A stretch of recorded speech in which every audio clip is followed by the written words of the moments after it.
Cover controversy, plagiarism accusations rock the comics world as Tyler Kirkham is called out for allegedly copying a John Romita Jr. cover.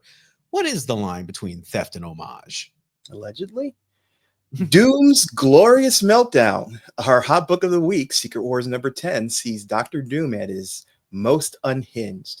Shredded armor, stolen godhood, and Mike Zeck art, all that still stuns 40 years later.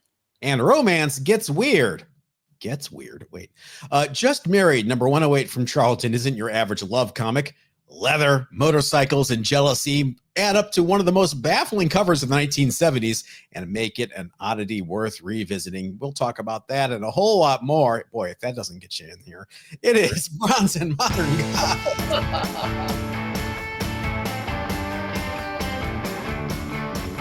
Richard, hi, what's going on? I am enjoying the summer. How about you? I am too. It finally is warm here. We have the June gloom in the morning. Oh, wait, comic books. Let's talk comic books. First, follow us on Facebook and Instagram at Bronze and Modern Gods. And, you know, if you're not subscribed, you might want to do that. I mean, what other comics podcast starts off with weather chat immediately? Let's get to the news here. All right. So I don't know if you saw this, viewers. Richard sent this to me today. Marvel colorist Jose Villarrubia accused artist Tyler Kirkham of plagiarizing this 1990s John Romita Jr. Spider-Man cover for a recent retailer exclusive variant. Look at this side-by-side comparison, Richard. Oh, now, that's... Does he have a case? He has a case. I mean, it's other than some minor differences in the background, it is basically the same artwork. I can't call this an homage. I just can't. It is really sparking a debate over artistic homage versus direct copying. I mean, we used to say light boxing back in the day, but this would just be like, you know, taking a scan or an image of the JPEG and putting it on your tablet, tracing it. The incident has reignited concerns about crediting and originality in comics artwork. To his credit, question mark, Tyler Kirkham says that he was asked to do this by Marvel. He did not want to do it. He was asked to do it. And then Jose points out that, no, it's a store exclusive. The store asked you to do it. Marvel doesn't ask for a specific. That's what he claims. And okay, let's say Marvel asked you to do it, Tyler. Well, I was only following orders. He's Tyler Kirkham. He has the skills to do whatever he wants to do for this cover. And the fact that this is just a carbon copy of the original, just it's sad to me that he didn't utilize his skills to do better. Marvel made me do it is not an excuse. I just want to point that out. And for all the people complaining about John Romita Jr.'s art, do they notice this Tyler Kirkham was actually John Romita Jr.'s layout, composition, everything, pose, name it, you name it? Yeah. I don't think that's really been highlighted. No. Oh, I see he put a cityscape in the background at the bottom left. Yes, and it says after, and it's John Jr. and Senior.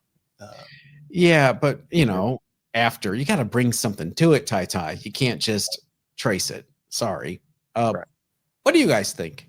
Those are comments down there if you're on YouTube and on Spotify. If you want to leave a comment on Spotify. Curious, I've seen some comments on the news sites where people are defending this. Yeah, well, sure. You can. I would be really curious as what the defense would be. Yeah. I mean, how would Tyler Kirkham feel if someone did this to some of his art? You know, Marvel told me to do it. Yeah, let's find out. Maybe like the next Stray Dogs variant covers can all be Tyler Kirkham stuff. Let's move to our hot book of the week. Richard, I would not dream of reading this.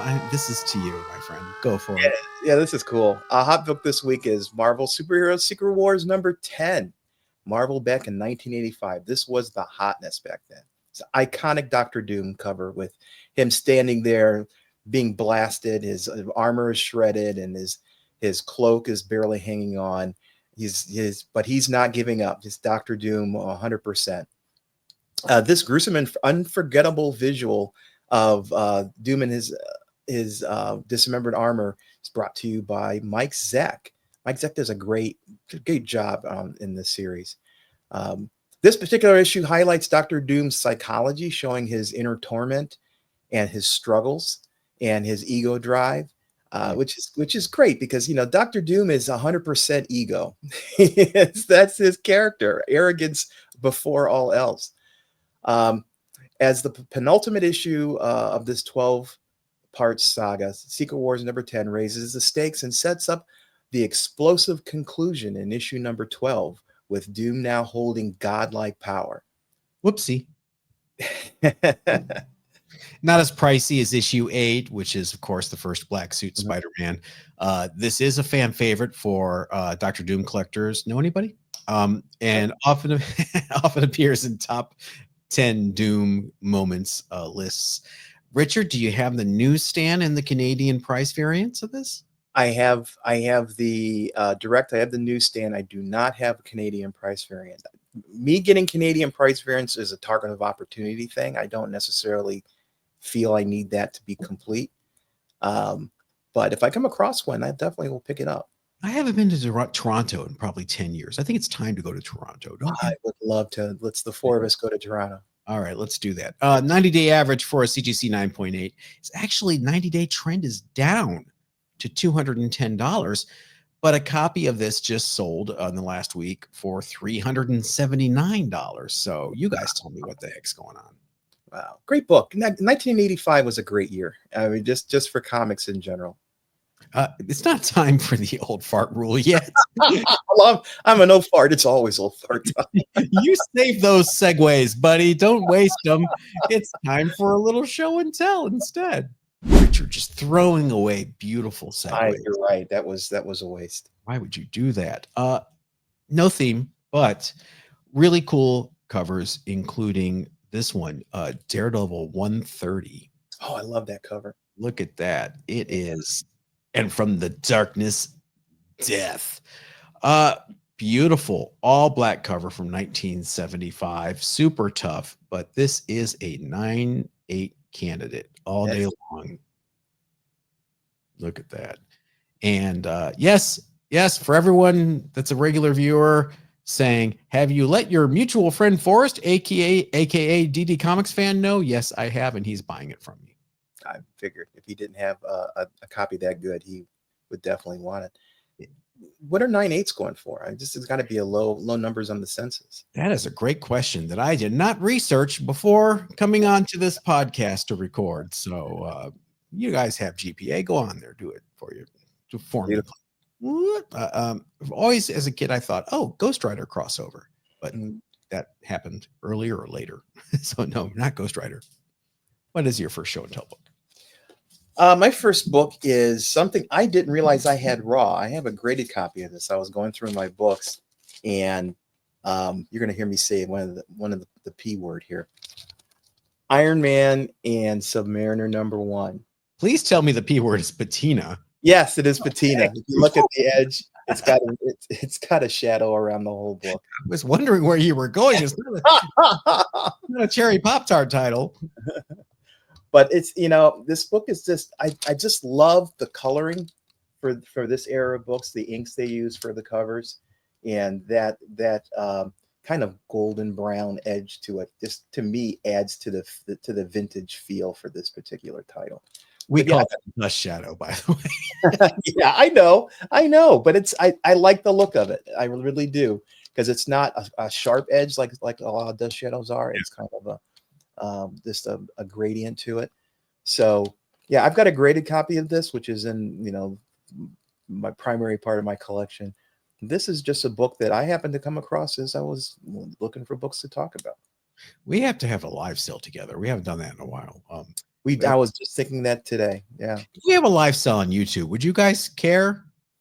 Should we try it on YouTube? We've never tried it on YouTube. Let us know. We always do it on Instagram, but yeah. I've told you the story about why that book exists before, right? Iron Man was running in Tales of Suspense. Submariner was running in Tales to Astonish. They decided to break out all 4 of the stars of those books into their own titles. But there was still an Iron Man 11-pager and a Submariner 11-pager on the shelves that they had to use up. So they just threw this out there to use up that inventory. And then they launched their own number ones the following month. So that's why that one shot, once in a lifetime issue, as it says. It is. It's like I said, a great cover, which is the primary reason I picked this up as raw, most likely. Yeah, that was back in the days when Marvel had limitations on how many titles they could have, so they would do split books, and then those limitations were lifted, and Marvel said, no more split books. We don't have to do that anymore. Everybody gets their own title. From now on, we will never do a split book again. Oh, it's Strange Tales #1 from 1987, featuring Cloak and Dagger and Doctor Strange. I was a fan of this because I did not read Cloak and Dagger and I did not read Doctor Strange, but marketing a new #1 and putting them together was enough for me to start reading it, which I did. And I was not alone, because after, I believe, 17 issues of this, they sold well enough that they both got their own books again. Yeah, I read the original Cloak and Dagger. I read Doctor Strange intermittently. Yeah, I did too, through the 70s and the Stern run. But then at this point, it was just kind of wandering aimlessly, and there wasn't a lot going on in the book. So this was a nice little boost in the arm. And that new logo they designed was really good. Yeah, I agree. That's a nice Doctor Strange logo. Cloak and Dagger's logo is good too. Yeah, don't mess with success there. Right. Nice. All right, what is your next show and tell book? Let's see. My next book is, let's pick one. I've got a couple here. For those who like J. Scott Campbell, here is Danger Girl #1, one of the number of #1s of Danger Girl. But J. Scott Campbell is not only known for his covers, but he also did interior too. So if you want to see some J. Scott Campbell interiors, check out Danger Girl from Image. How's his storytelling? It's okay. Yeah. I mean, he's no Chris Claremont, let's put it that way. But then again, there aren't very many people who are. But his interior, he can tell a story with his art and the interiors, like you understand what's going on and what characters doing what. Okay. I've never seen his interiors. I know his cover art, of course. Drawing a pinup is much different than drawing storytelling. Right. I don't know if he felt that he wasn't up to snuff with it, or he just didn't enjoy it, because he doesn't do a lot of interior work. Why would you, when you're getting, just major bucks for doing covers? I wouldn't do any interiors. Right. I mean, then you'd be like, hacking it out like someone like Don Heck. Oh, hey, it's Avengers number 39 now. I know all the Don Heck people. I figured you were going to play that clip. Oh, play that clip. Eddie, which is your favorite Greek superstar? You know it's Hercules, Hercules, Hercules, Hercules, Hercules. There he is. Thank you. All right. Don Heck people, put down the pitchforks. I'm here to semi-praise Don Heck.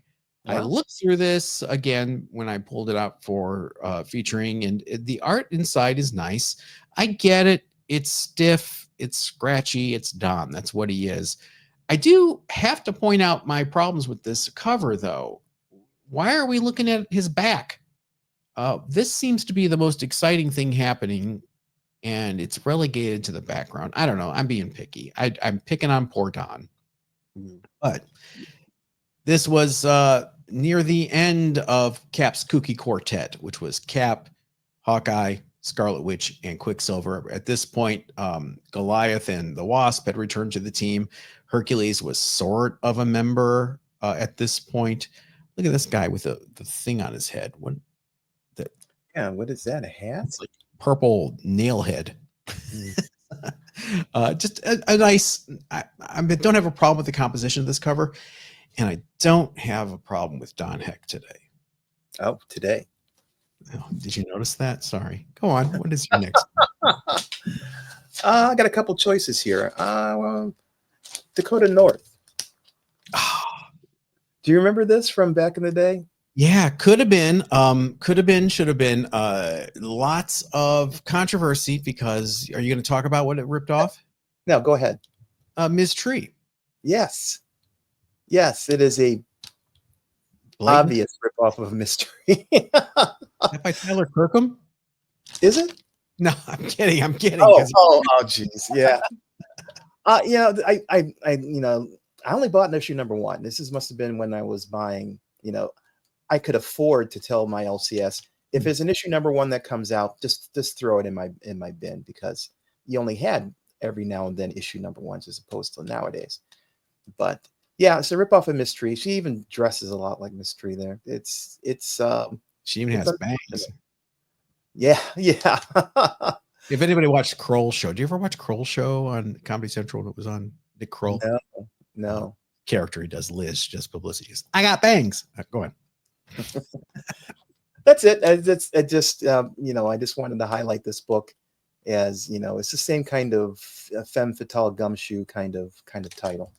As a fan of Ms. Tree, I thought that's why you were showing it, because it was notoriously slammed as being a Ms. Tree ripoff.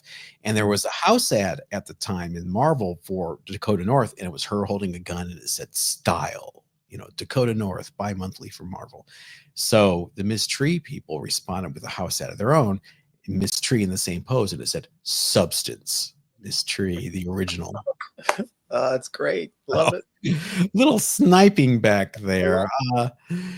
For more of this, you like Show and Tell, we have an extended 90-minute plus version of it with special guest members joining us, showing off their titles. It's all part of being a member here on YouTube. Hit member join button thing next to subscribe here on YouTube, or the link in the podcast description. $2.99 a month. No new names here. Look at those. Awesome. Hope you saw it. Don't blink. You help Richard and I justify all the money we spend on the $800 plus StreamYard subscription. Yes. And I'd also like to ask people, if you have comments, please leave them here for the show. And more than likely we'll read them on the next show. So on a segment we call Viewer Mail. You've got mail.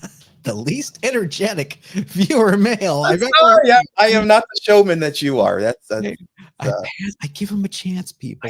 I know. Right. What's your first piece of viewer mail? Okay, speaking of membership, if you were a member and tuned in last week, I talked about a book called Planet Caravan. And Dan Berger Inc. left a comment. The artist on Planet Caravan, Stefano Cardoselli, I'm sorry if I butchered your name, had a bunch of stories in heavy metal back when Kevin owned it. So there is a relationship. Good eye as always, John. Oh yeah, I mentioned it looked like Kevin Eastman art. I love his work. I didn't know he had done work for Scout. Very cool. Yeah, here's the book. It is, and I could very easily see the artwork as something in heavy metal. I mean, it kind of screams heavy metal if you're a fan of that magazine from years ago. Yeah, it's by Scout Comics. You can see the back of it. Calls out Scout Comics. And the art style is like watercolors and thick ink. It's a beautiful, beautifully stylistic kind of book. And yeah, John called out Kevin Eastman because it definitely has that kind of feel to it. Yeah. Almost like he's drawing it with a Sharpie or something. Yeah, exactly. Interesting book. And that's what I was talking about. But I'm going to have to read more stuff from Scout Comics. I don't know why I don't see it more often at my LCS. I may have to start ordering. Yeah. I know they have a presence at Comic-Con, which is, next month. Next month. Yeah. It's the 30th. Forget what day it is. The days are flying by. My first piece of viewer mail is from our email at BronzeAndModernGods@gmail.com from our buddy Comic Padre. And I tipped him off to, he collects Hot Rod comics, especially from Charlton. And so I saw something on the CGC forums where someone was selling like a huge lot of them. and was getting no love. So I had DM'd him, and he says, "Dear John and Richard, I want to thank you all for sending me a link to the CGC board post selling some hot rod and racing cars comics. I had not been on the boards for well over a year, but have had an account dating back to 2020. After following the link, my account, to my astonishment, was frozen." Oh, That's happening a lot. I found myself unable to make posts, send messages. I couldn't even post without first having a post approved by a moderator. And I have never once criticized CGC over their many scandals. Needless to say, this makes it difficult to claim any books. Fortunately, after searching on the boards, I found a link to collectorsyndicate.com, a new message board founded by those fed up with CGC. As a plus, I find the site far easier to navigate than the CGC boards, but on the downside, there are far fewer users. However, to my luck, one of those users is the same man who made the initial post on the CGC boards. I was able to make the deal and have received those books this evening. It took over 2 weeks for my post to be approved on the CGC boards, long after I'd already claimed and purchased the books from Collectors Syndicate. Once again, thanks for the heads up. I now have some new books for the collection and a new board to interact with the community. Sincerely, Comic Padre. All right, I haven't been there yet. Congratulations. What do you think the lifespan of the CGC forums is? I mean, I would never sell anything there now. If everyone's getting blocked, okay, you criticize them and they freeze your account, or you don't criticize them and they freeze your account. What's going on? What's the point? They're obviously trying to kill the boards. Because they should just do it. I mean, yeah, just nuke them. I have not checked out collectorsyndicate.com. I did check out the Discord. This is where I show my age. Discord makes my head throb. I'm like, what? I've tried navigating it, but I'll check that out. I'm glad you got your books. Yes, I am too. Richard, what do you have? My next piece is from our buddy Jay Hota. Hey. And Jay Hota says, speaking as a pale ass white dude, I don't want to see a black version of Superman. We already have a pretty darn good one in the character Icon, even though he's not getting any stories these days. I want a Latino Superman. Have the Kents be migrants searching for the American dream who open their home to an orphan from space. One of the most important things for me in Superman mythos is the triumph of the immigrant, flourishing to represent the best of American values. Seems like it would be good to have these days. Thanks for the comment, Jay Hoda. I agree. Well, first of all, we back up. I believe Superman exists there's tiers of superheroes in terms of storytelling vehicles. I believe Superman exists in this, as you said, mythos. It's a mythological level. The character himself is resilient and resistant to change. So they've tried a black Superman. It didn't really work out. If they tried a Latino Superman, I think it would have the same issue. I mean, people have fixed in their minds a image of Superman, and whether that's good or bad, personally, I have no problem with it. That image, again, is resilient to change. He's been the same guy now since 1939, and I really don't see a successful Superman being anything other than that portrayal of that original character. So, and like you say, we have good characters and people like Icon. I think we would be better off having a Latino character separate from Superman. It's not tied to that, that legacy, and you can even call it baggage, because there's a lot of notions associated with that name. I'd rather see a separate Latino character who has his own identity or her own identity, rather than another flavor of Superman. Isn't Superman an immigrant because he's from Krypton? Yeah, he is. He's an immigrant. Okay. As anybody from Krypton, including Supergirl. People forget what a socialist he was in the first couple of years of his book. I mean, he was throwing industrialists off buildings, and and then the war changed all that. And, it's those first years, I believe, like I said, the myth of Superman really got established. And it would take, I don't know what it would take to actually crack that myth and have some long-standing change to it. God, you're so woke. My next piece of viewer mail is from ThunderGod 6086. Hey, John and Richard. Hope things are well with you guys. Even though I traded my entire collection recently for a bunch of Golden Age books. Oh, My wife and kids still can't believe I did it. Hell, I can't believe I did it. I always loved my Marvel Superheroes #1, and yeah, that book is seriously underrated. I mean, for a book with that binding, which came out in 1966, a 9.6 only selling for $348 is downright criminal. A shame, really. I agree. There are a few books that are underrated from the 60s, such as Fantasy Masterpieces and Marvel Tales with the Spider-Man reprints. What are you going to do? As always, thanks for sharing your collections with us and taking us old-timers down memory lane. ThunderGod, you're burying the lead. What did you get? yes, I want to know. I want to know too. What did you trade your collection in for? Give us a list. Drop a comment and give us a list of the Golden Age books that you got. Right. I think it's Alex the Comic Hoarder. He traded a bunch of keys to Bryce Comics for a Captain America Weird Tales #74. Ooh. And I thought, that's something where, the foxholes, I might let the foxholes go for something like that. Mhm. I got to make some room. I mean, I keep saying I'm selling undercopies, and I am, but not enough of them. So yeah, ThunderGod, right in. I want to know what you got. Yeah. All Would you sell your collection to narrow it down? Let's say you sold all your books, with the exception of 3. You get to keep 3. Okay. Would you sell all of your books for a collection of key Golden Age books? Yeah. Yeah.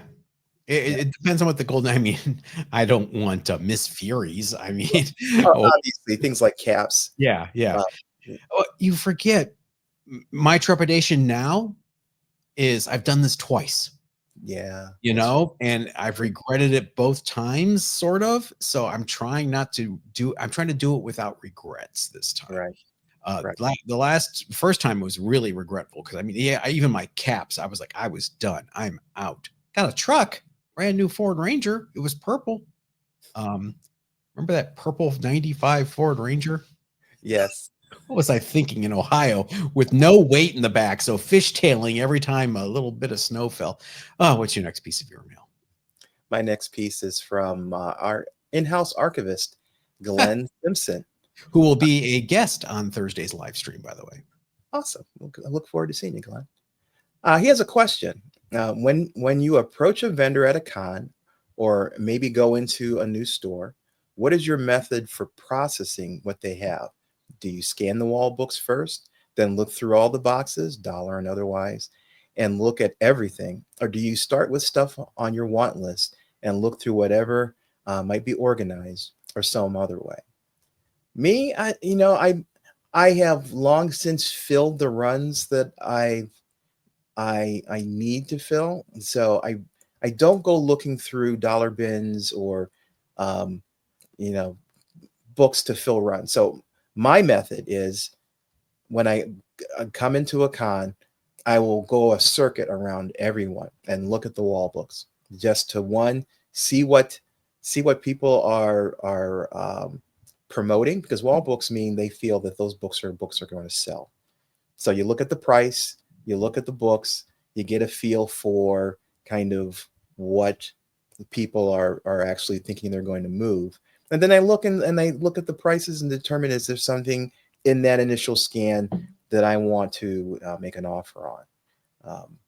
If I go the whole route and don't see anything, then I will go to each individual dealer, and I have a weighted scale. I have favorite dealers that I will go to first. Eric at Comics Are Go, if I'm in a show, he's there. I'll always go over there because there's also a bit of socializing to this process. Yeah. And everybody has called out, key books. They have a box with key books in them, and I will rifle through those. We're talking about on the members show about going to the last book at the back of the row. That's also a great tactic because people try to hide books as they may want to come back around later to get. So I'll do that. and look at the key books. And I also into oddball stuff. I find a lot of oddball stuff if there's a box that's on the side for independents. I'll always go look through the independents box because there's always something interesting to find there. What's your tactics, John? I'm if we're talking about conventions as opposed to a shop, I always look at the wall first. Mm-hmm. And then I always ask the guy behind the counter, do you have like a box of expensive comics hiding somewhere? And they'll bring it out, or they say no. And then I always go through accessible dollar bins. I'll flip through a few and see if they've been dollar bins forever and they're all raggedy and old. And I just skip it and I go to, okay, I know I need the last year worth of Guru. I'll go to the G's and see if those are there. Things like that. But see, your memory. I remember we went to STCC and you were just digging through a random box and pulled out all of these really rare books that were marked $5 a piece. I didn't price them. Yeah, but you have a certain ability that at least I don't have. Well, I was going to talk about going to a con. Now, have you ever heard of Amoeba Records? Yeah. Mm-hmm. Okay. World's largest record store. It's here in LA. At least it used to be. They moved to a new location. It's not as impressive. Still impressive, but not as impressive.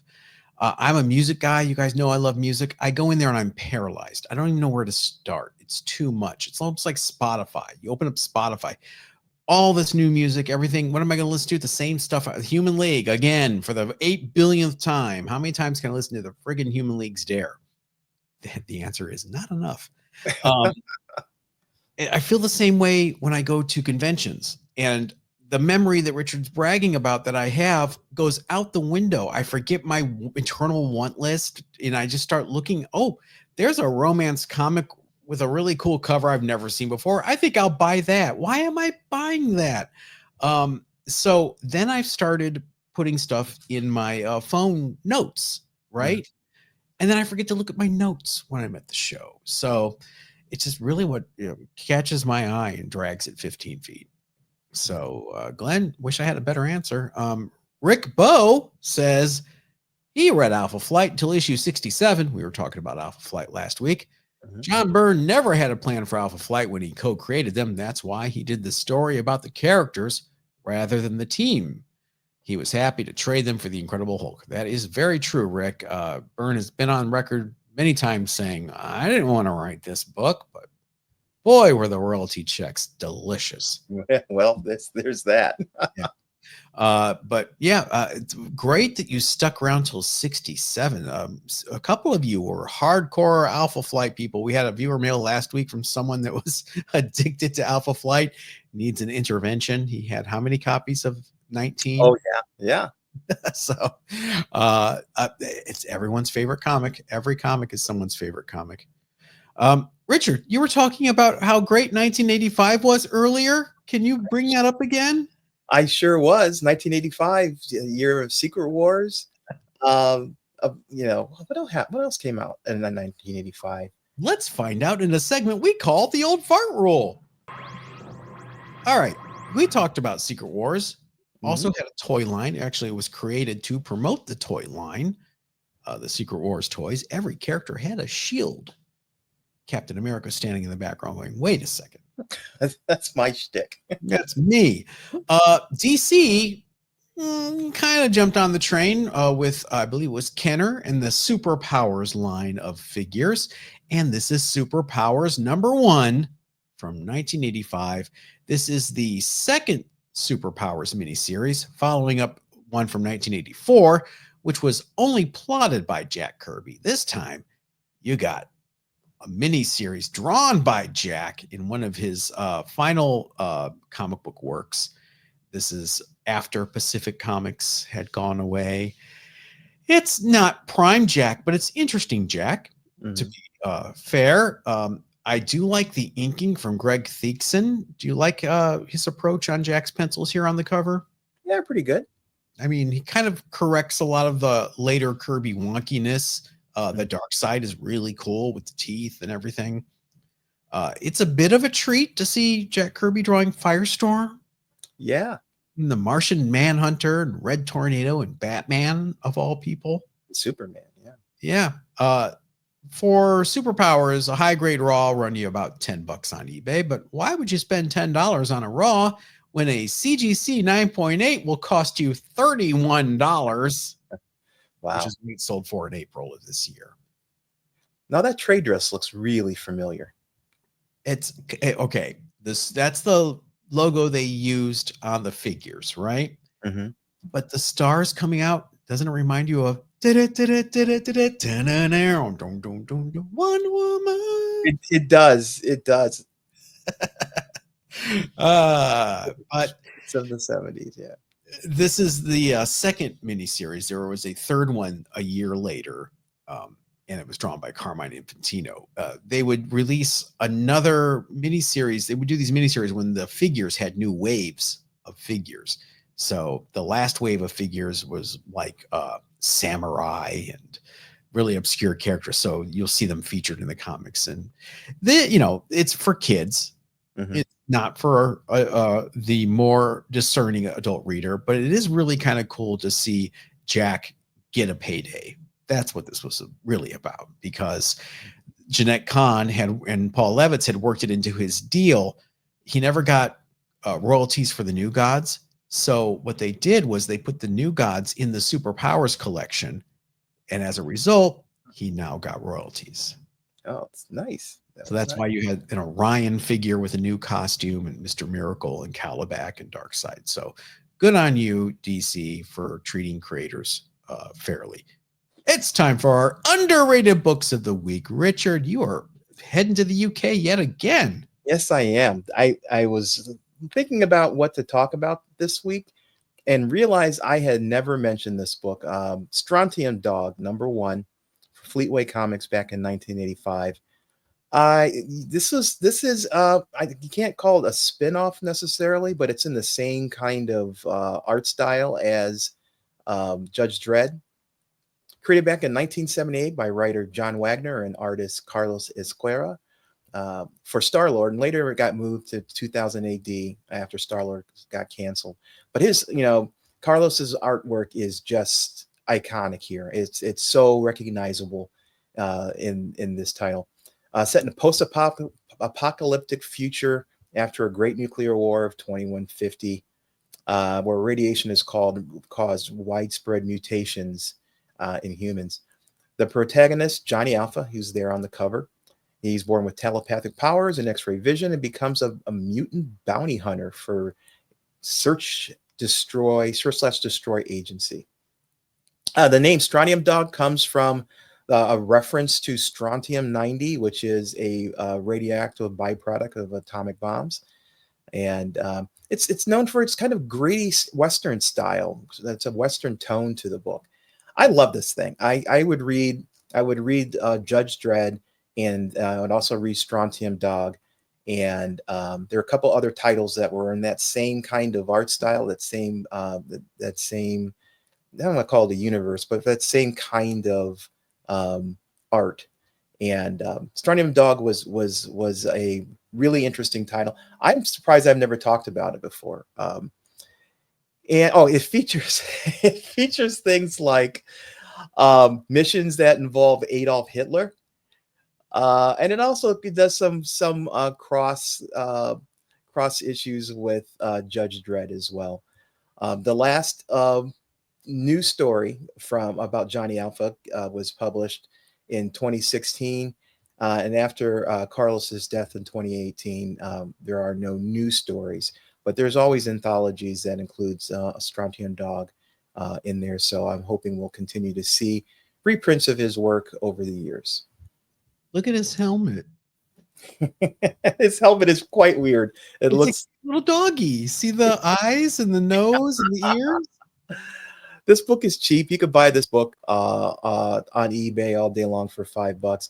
I will hold out for $25. You can get the whole, a nice run of comics for it, and be able to sit back and read them all as a group.